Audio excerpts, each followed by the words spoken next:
நமக்கள் விதி காக்கும் பரபுண்மை வெளிச்சமாகும் தமிழ் மக்கள் மனதில் என்று உலகத் தமிழர்களுக்காக உலாவரும் உங்கள் உலகநேசன். காணத் தவறாதீர்கள்.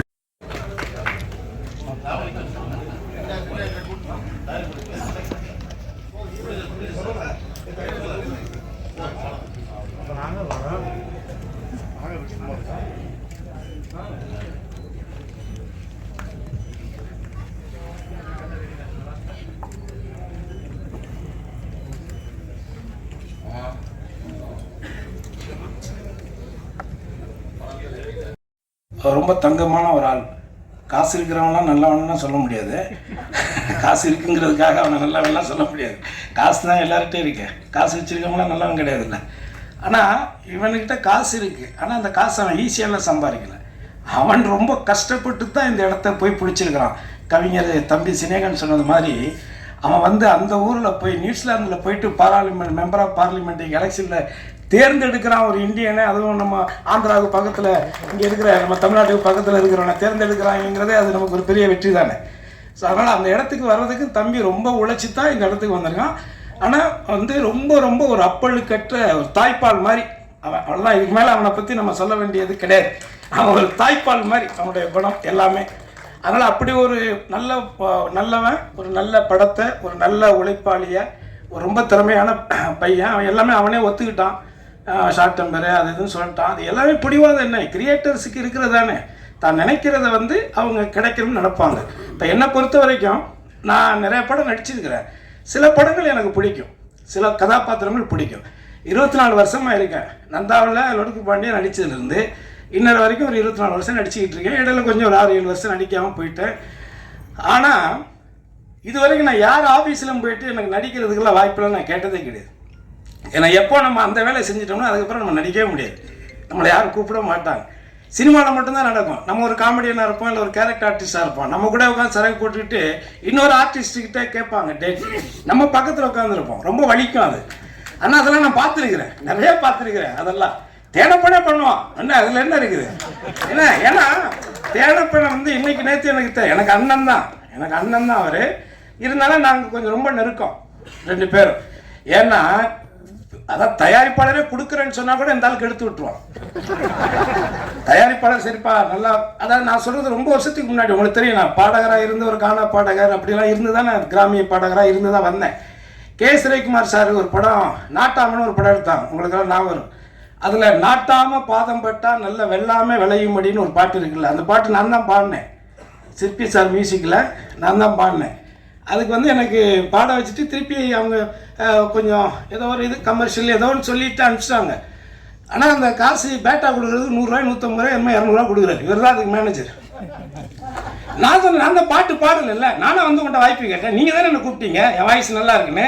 அப்போ 500 ரூபா குடியான்னு சொல்லி தான் சண்டை போட்டு வாங்கிட்டு போனேன் 500 ரூபா இவர்கிட்ட.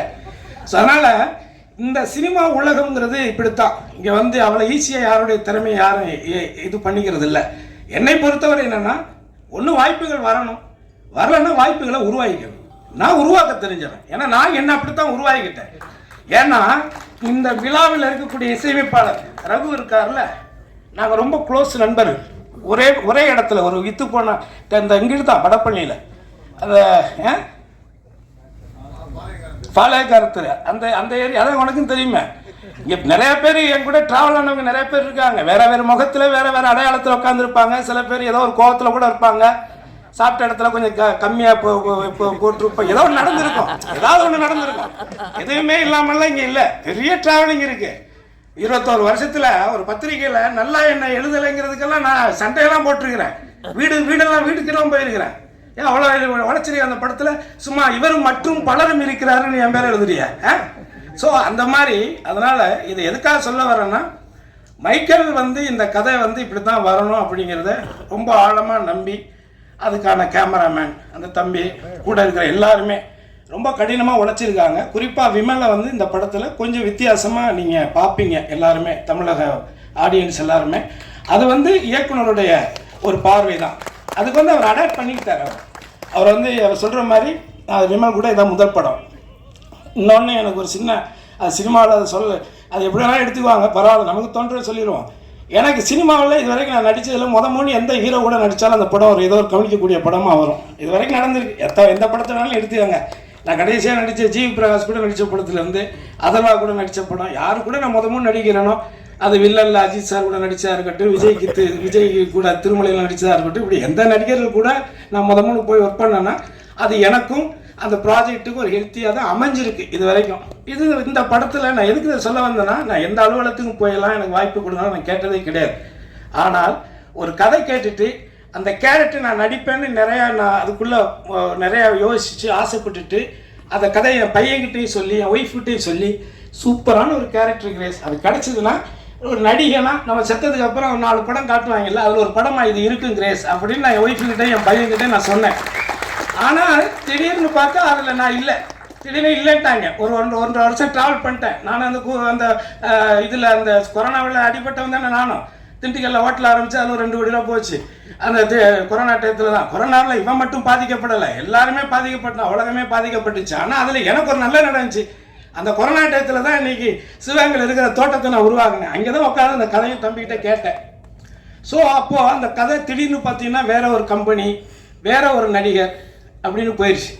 அப்போ என் பையன்கிட்ட மறுபடியும் சொன்னேன், என்னடா ஆசைப்பட்டோம் கிடைக்கல, பட் ஆனால் ஒரு கதையில் ஒரு கதாபாத்திரம் நம்ம தான் நடிக்கணும்னு விதி இருந்தால் அதை எவனாலையும் மாற்ற முடியாது. அது மட்டும் ஆணித்தரமான ஒரு உண்மை. அதே விஷயம்தான் இப்போவும் நான் சொல்கிறது விஷயம் வேறையாக இருந்தாலும் கூட கான்ஃபிடென்ட், நம்பிக்கை மட்டும்தான் வாழ்க்கை. ஏன்னா அது நம்ம மேலே நம்ம நம்பிக்கை வைக்கலைன்னா அப்புறம் என்ன இருக்குது. அதனால் என் பொண்டாட்டிகிட்ட சொல்லுவேன், இன்னும் வீடு கட்டலை, நேற்று நடிகர்லாம் வீடு கட்டியிருக்காங்க, நீ இன்னும் வீடு கட்டலை ஒன்றும் கட்டலைன்னு சொல்லிட்டு இருக்கிறா. ஆனால் அவர்கிட்ட நான் சொன்னேன், சாஸ்திரி பவன் கவர்னர் இருக்காருல, சாஸ்திரி பவன் கருணாசி மேலே பட்டா மாறணும்னு விதி இருந்தால் அது நடக்கும் கிரேஸு. அதனால் நீ ஒன்று பெருசு ரொம்பலாம் எதுக்கு கவலைப்படாத, அது நடக்கும்னா நடக்கும் அப்படின்னு. அதனால் முதல்ல இந்த விழாவுக்கு வந்திருக்கக்கூடிய தம்பி சினேகன், தம்பி ரோபோ சங்கரை பார்த்தோன்னே கை கொடுத்தேன். ஆனால் பழைய மாதிரி ஆயிட்டேனா அப்படின்னு சொன்னான். உண்மையிலே எனக்கு நான் எனக்கு ரொம்ப பழக்கம் நெருக்கம், என்ன மாதிரி ஒரு மேடை கலைஞனாக இருந்து வாழ்க்கையில் ஜெயித்தவன். அதனால் அவன் இடையில உடம்பு சரியில்லாமல் போனதெல்லாம் ரொம்ப கஷ்டமாக இருந்தது. ஆனால் அவனுடைய வில் பவர் மீண்டும் அதிலேருந்து இன்னும் ஓப்பனாக சொல்லப்போனால் மரணத்தை வென்ற ஒரு மனிதனாக தான் 9 வருஷம் பழக்கம். ஸோ இங்கே இருக்கக்கூடிய தம்பி விமல் கூட நான் ஒர்க் பண்ணியிருக்கேன். நடிகை கூட எனக்கு சீன் இல்லை, பட் நான் இப்போ தான் அவங்கள பார்க்குறேன். வாழ்த்துக்கள் தேவை பண்ண சொல்லிட்டு பங்காளி. அடுத்த தம்பி இயக்குனர் பிரபாகரன்.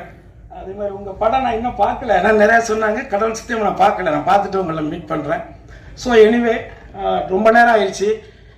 நான் உங்ககிட்ட இந்த இடத்துல நான் கேட்டுக்கிறது தேனப்ப ஆரம்பிச்சது தான். ஏன்னா அப்போ நானும் ஈசி மெம்பராக இருந்தேன் ப்ரொடியூசர் கவுன்சிலில். அந்த பிரச்சனை நடக்கும் பொழுது அது சொன்னது தேனப்பன்னு சொன்னது உண்மை, அதில் மாற்று கருத்து கிடையாது. அந்த நேரத்தில் நான் ஏன் அதை சொல்கிறேன் அப்படின்னா, நான் இடைப்பட்ட கொஞ்ச நாள் நான் இங்கே இல்லை, நான் வெளிநாடு போயிருந்தேன். ஆனால் நான் இன்னைக்கு நடிகர் கருணாசை தெரியும், லொடுகு பாண்டியை தெரியும், கானா பாடகரை தெரியும், கிராமிய பாடகரை தெரியும். ரகுநந்தன் தங்கியிருந்த அதே இடத்துல நானும் தங்கியிருந்தேன். கிட்டத்தட்ட நான் அப்போவே ஒரு 250 கேசட்டுக்கு மேலே போட்டிருக்கிறேன். ஒரு கேசட்டுக்கு 10 பாட்டுனா கூட 250 பாட்டு கம்போஸ் பண்ணியிருக்கிறேன். அதையும் தாண்டி மியூசிக்கும் பண்ண ஒரு 4-5 படம்.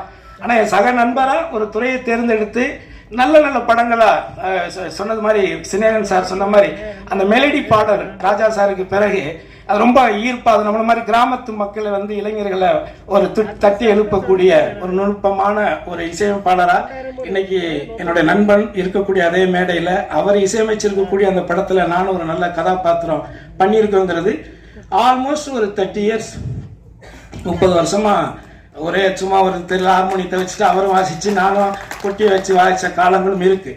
ஏன்னா இன்றைக்கி பார்க்குற தலைமுறைகளுக்கு என்கிட்ட என்னென்ன இருக்குன்னே தெரியாது. நான் 92 புரட்சி தலைவர் அம்மா கிட்ட 1992 மாநில கல்லூரியில் படிக்கும்போது இந்த பெஸ்ட் மிமிக்ரி ஆர்டிஸ்ட் இன் தமிழ்நாட்டிலேயே சிறந்த பலகுரல் நிகழ்ச்சி செய்யக்கூடியவனா நான் தேர்ந்தெடுத்து அந்த அம்மாட்ட 5 சவரன் நகை கொடுத்தாங்க. அதுக்கப்புறம் துண்டாக வெட்டி வித்துட்டோம், அது வேற. பட் ஆனால் வாங்கியிருக்கிறோம் அதுக்கிட்ட.